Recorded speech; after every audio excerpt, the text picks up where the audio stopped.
Bonjour, bienvenue dans ma bibliothèque. Nous sommes à Montréal le 14 juin 2014. Mon nom est Bruno Lalonde. Aujourd'hui, je vous lis un tout petit passage d'un entretien qu'a accordé le poète Philippe Beck à cet autre poète, Pascal Boulanger, qui a publié un recueil de textes recueillant des textes de poètes qu'il a aimés ou des livres qu'il a aimés, qui a été publié aux éditions L'Acte même, Lire aujourd'hui, Fusée et Paperole. Paperole. On aura reconnu le mot que Marcel Proust donnait à ses manuscrits. Mais un mot avant, deux mots avant. Et vous allez voir, il y a un lien ténu entre cette lecture-ci et la petite anecdote dramatique, hélas, que je vais vous raconter dans quelques secondes. Tout d'abord, hier, j'ai le groupe montréalo-parisien, le groupe surréaliste montréalo-parisien, a salué l'évasion en hélicoptère des 3 détenus de la prison d'Orsainville à Québec. Mais j'ai omis de mentionner ce détail qui, à mon sens, révélateur, c'est que c'est l'un des fils des 3 détenus qui pilotait l'hélicoptère. Alors, il a été un des penseurs de cette évasion. On imagine sans peine le fils dire à son père, « Papa, je vais te sortir de là. » Ça, c'est de l'amour. Quand un fils permet à son père enfin de s'évader. L'inverse, c'est plus rare, je pense. Je pense que les pères certains pères en tout cas, sont bien contents que leur fils croupisse en prison ou en asile psychiatrique. Il y a 2 jours, triste journée à mes librairies, il pleuvait, il a plu toute la journée. Ouais. Une dame âgée s'approche de mon comptoir et me demande si je suis intéressé à acheter des livres. Je lui dis que oui. Mais elle mentionne qu'elle est extrêmement pressée, que cela doit se faire maintenant et qu'elle habite tout près et que j'en aurais pour quelques minutes sans doute à regarder les livres. Je dois ici vous dire que je me déplace pas comme ça avec un claquement de doigts. Je fixe un rendez-vous, je l'interroge sur la quantité de livres, et puis elle me dit qu'il n'y en a pas beaucoup à regarder. Peut-être dans le lot, il y en a certains sont rares. Elle me dit que ça doit se faire maintenant parce que demain, un organisme caritatif va venir chercher l'ensemble des objets qui se trouvent dans l'appartement de son fils, qui est décédé il y a 1 mois. Je devine de quoi son fils est mort. Comment? Pas comment, mais je devine comment son fils est mort. Je ne l'interroge pas du regard. Cependant, elle sonde le mien et elle ajoute, il s'est suicidé. Je lui réplique. En fait, je ne lui réplique rien. Elle rajoute, vous le saviez, n'est-ce pas?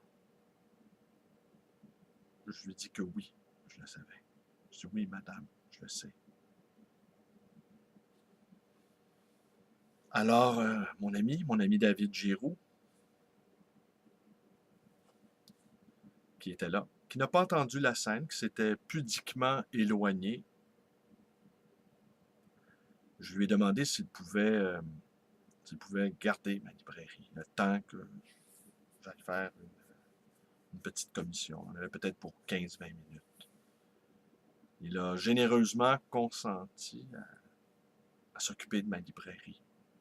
Alors, je suis allé chez la dame, et lorsque nous montions l'escalier, je suis allé chez l'appartement du fils de la dame, et lorsque nous montions l'escalier, j'ai entendu derrière mon dos cette dame dire, on peut se confier à un dos, hein. Au fond, on devrait, quand les gens se confient à nous, on devrait leur tourner le dos. Un dos, c'est particulier, un dos. C'est muet, un dos. Ça n'a pas de réaction, un dos. Un dos, ça a le dos large. Et donc, j'entends derrière ce dos mien, ça faisait 15 ans que je ne vivais plus. J'ai entendu du soulagement dans cette phrase. Ça faisait 15 ans que je ne vivais plus. Alors on imagine la souffrance de cette dame et on imagine également sa libération.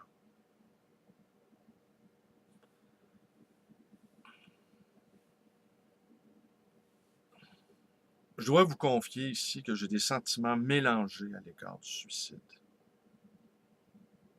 Personnellement, je trouve que c'est accorder beaucoup trop d'importance à la vie que de se l'enlever. Je considère que la vie ne mérite pas qu'on se suicide. Une récente étude américaine nous a révélé, et j'en étonne plus d'un en la répétant à l'envi, la première raison, la raison majeure pour laquelle les gens s'enlèvent la vie, c'est l'échec social. Non pas le deuil, non pas la perte d'un être aimé, non pas la maladie, non pas la solitude, toutes choses que l'on croit. Non, l'échec social. Quant à moi, je trouve que c'est une bien piètre raison que de s'enlever la vie. Parce que l'échec social, c'est important de réussir à minima pour s'affranchir du regard de l'autre, du regard social de l'autre. Mais une fois que c'est fait, là, quelle importance. Alors j'ai examiné de près cette toute petite bibliothèque pauvre. Je dirais dépenaillée parce qu'il y avait beaucoup d'exemplaires de bibliothèques. Cependant, classés en ordre alphabétique d'auteurs. Et des bandes dessinées également, toutes en très mauvais état. Une jeune femme, la dernière compagne de se suicider, procédait à l'inventaire de ses biens. Il n'y en avait pas beaucoup. Visiblement, à 47 ans, il n'avait pas accumulé beaucoup d'objets. Et c'est là où je fais le lien avec le petit texte que je vais vous lire de Philippe Beck, en fait l'entretien qu'a donné Philippe Beck. C'est qu'au fil des années, je suis devenu un archéologue des bibliothèques personnelles.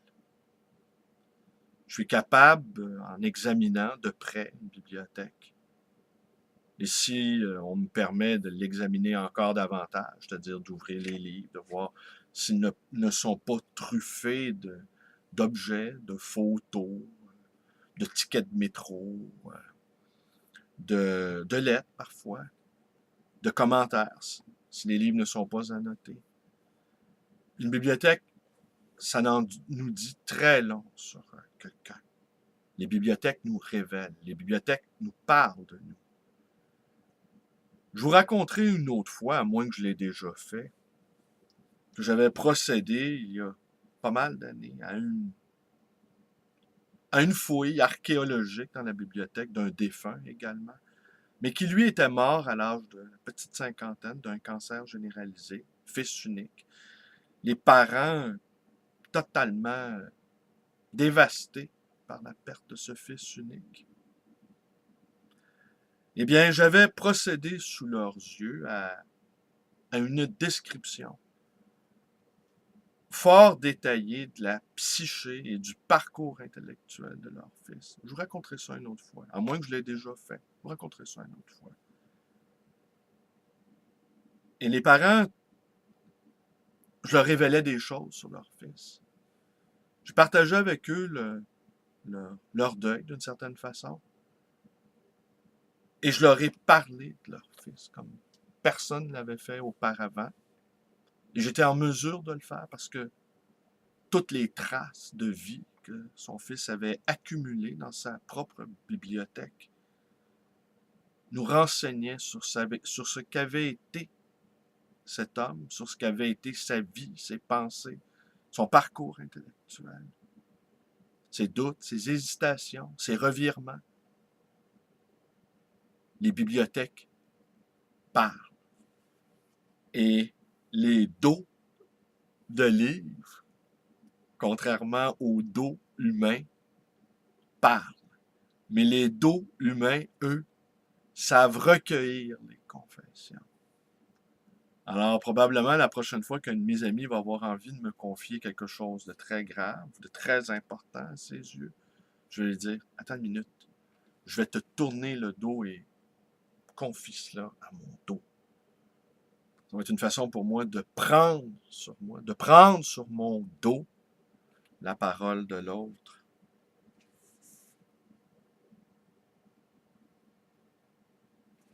Donc, Philippe Beck, Pascal Boulanger. J'aime lire chez vous ceci. La grande tension du cœur et de la main, ensemble, comme exception à la boîte normale, a fait un poème. La main est bien avec le cœur. Il bat dans une main qui sait ce qu'elle veut. Le cerveau se remêle ainsi perplexement au cœur, à la plume, qui n'écrit pas toute seule. Écrivain égale homme de cœur. Homme de cœur égale penseur manuel. Et à ceci s'ajoute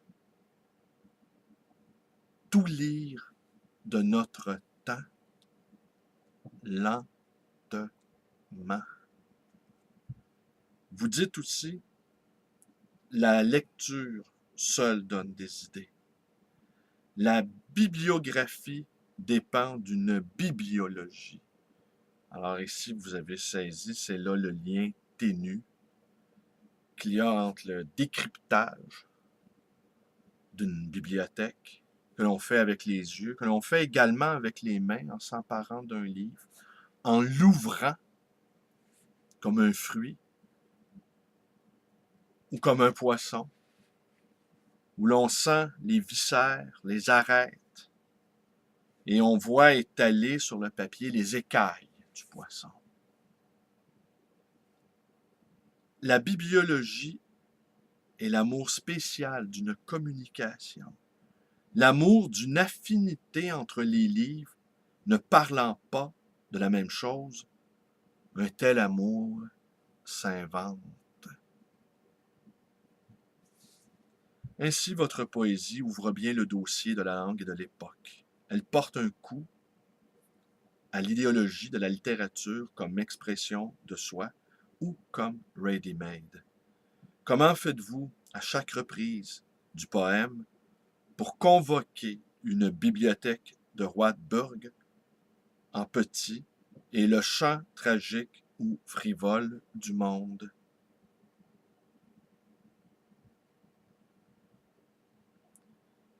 Philippe Beck. Je commence par le commencement. Et au commencement, il y a ici la bibliothèque. La bibliothèque est dans le monde. Elle le diminue. Elle en groupe des forces. Le mieux est peut-être d'évoquer d'abord la figure du rhapsode. Le rhapsode est bien le recouseur inventif de la bibliothèque populaire. en droit accessible à beaucoup, savante, vulgaire, le recouseur du fonds public, si on veut, ou bien le couseur monotone de la tradition.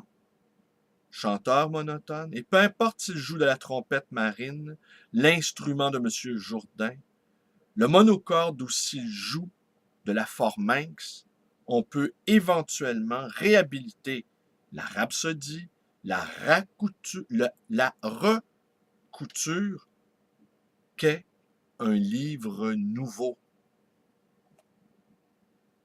Homère compile et ordonne. Il rhapsodie avant les rhapsodes qui captent l'épopée et en font des bouquets. Une rhapsodie peut rouvrir le dossier de la littérature s'il y a couture spéciale. Le point important, c'est que la littérature n'est jamais seulement livresque. Un livre est la recouture de forces mondaines, politiques notamment.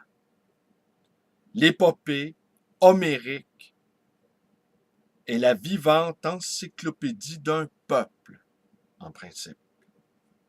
Chaque livre est une force mondaine susceptible de passer dans une nouvelle force du monde.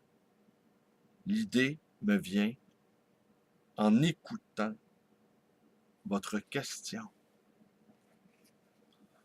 L'idée me vient en écoutant votre question.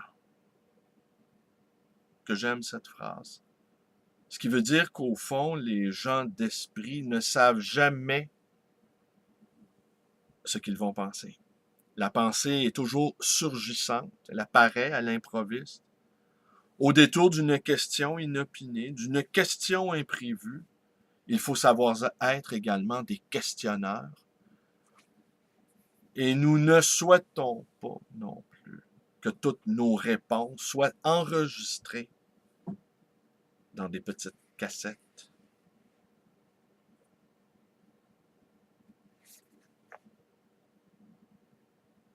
Et bien voilà.